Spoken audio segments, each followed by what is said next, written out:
వాళ్ళు కూడా కొంతమంది మాకు పవర్ ప్లాంట్ వద్దు, మేము దీన్ని ఆపేస్తాం అని మాట్లాడారు అధ్యక్ష. వాడిని కూడా ప్రజలు చూసుకుంటారు తర్వాత. కానీ అధ్యక్ష, పిట్ హెడ్ అనే దానికి అర్థమే లేదు. తప్పకుండా తెలంగాణలో అన్ని ప్రాంతాలు ఈ మధ్యకాలంలో మనం చూస్తున్నాం అధ్యక్ష. ఏ రాష్ట్రంలోనైనా ఏ దేశంలోనైనా అంతర్గతంగా సమస్యలు వస్తున్నాయంటే ఇటువంటి చోటనే. అభివృద్ధి ఒకే తీరే జరగకుండా అభివృద్ధిలో అసమానత, తీవ్రమైన అసమానతలు వచ్చినప్పుడు ప్రాంతాల మధ్యన, దేశంలో ఉండే రాష్ట్రాల మధ్యన విభేదాలు వస్తున్నాయి, కొత్త దేశాలు ఏర్పడుతున్నాయి. అంతేందుకు అధ్యక్ష, మనం కొట్లాడింది కూడా మనకు అన్యాయం జరుగుతుంది, మనం వెనకబడుతున్నామనే కదా కొట్లాడింది. అదే పరిస్థితి తెలంగాణలో మళ్ళొకసారి రావద్దు. అన్ని ప్రాంతాలు రావాలి, ఒక తీరు ఉండాలి. ఇంకోటి కూడా ఉన్నది అధ్యక్ష, దీంట్లో ఎప్పుడైనా ఏదైనా ప్రకృతి వైపరీత్యం వచ్చినప్పుడు మొత్తం ఒకటే ప్రాంతంలో ఉండడం వల్ల నష్టం జరిగే అవకాశం ఉంది. కాబట్టి అభివృద్ధి వేర్వేరు ప్రాంతాల్లో కూడా పెట్టాలి విద్యుత్ ఉత్పత్తిని అనేది కూడా ఒక వాదన ఉంది అధ్యక్ష ప్రపంచవ్యాప్తంగా.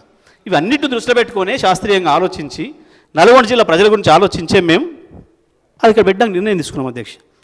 దానికి ఏందో జరిగిపోయింది, నల్గొండలో పెట్టడం పెద్ద నేరం, నల్గొండ జిల్లా ప్రజలందరూ కూడా తెలంగాణ వాళ్ళు కారు, మేము ఇంకెక్కడో పెడతాం అన్న పద్ధతుల్లో దాన్ని తప్పైనట్టు చిత్రీకరిస్తూ ఉన్నారు. నేను సభ ద్వారా నల్గొండ జిల్లా ప్రజలకు కూడా విజ్ఞప్తి చేస్తూ ఉన్నా, ఇక్కడ జరుగుతున్న చర్చలు ఏం జరుగుతున్నాయో ప్రజలారా గమనించండి.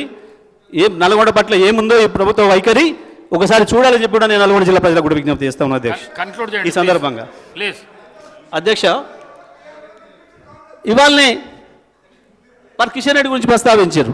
కిషన్ రెడ్డి గారి ప్రస్తావన స్పష్టంగా ఉంది. మరి ఎందుకు తీసుకోవట్లేరు, ఎందుకు చెప్తలేరు అధ్యక్ష? మేము పోయి 8 నెలలు మేము అనుమతి ఇవ్వాలన్నా అధ్యక్ష? పీపీఎం ఏం చేసుకుంటాం అధ్యక్ష?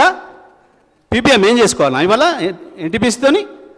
8 నెలలు, ఒక్కరోజు కాదు 2 రోజులు కాదు, వీళ్ళు వచ్చి ప్రభుత్వానికి 8 నెలలు దాటినాయి. ఎవరు చేయాలండి? ఎవరు చేయాల్సిన బాధ్యత ఎవరి మీద మాట్లాడుతున్నారు? మమ్మల్ని పెట్టుకోమంటే సంతకాలు మేము వచ్చి పెడతాం. మరి మీ విద్యుత్ శాఖ మంత్రి, మీ ముఖ్యమంత్రి ఆర్డర్ ఇవ్వాలి, నా అధికారులకు మేము ఇవ్వాలన్నా? మీరు చేసిన బాధ్యతను కూడా మా మీద పడేస్తూ 8 నెలలు అయింది, ఇంకా ఏదో తెల్లారైనట్టు, ఇంకా మమ్మల్ని వదిలేయండి, ఇంకా మేము నేర్చుకుంటాం, అప్పుడే మాట్లాడతారా, అప్పుడే మా మీద దాడి చేస్తారా? ఏందండి ఇది? అది కాదు కదా. మీరు బాధ్యత, ప్రతి క్షణం బాధ్యత ప్రభుత్వం అంటే.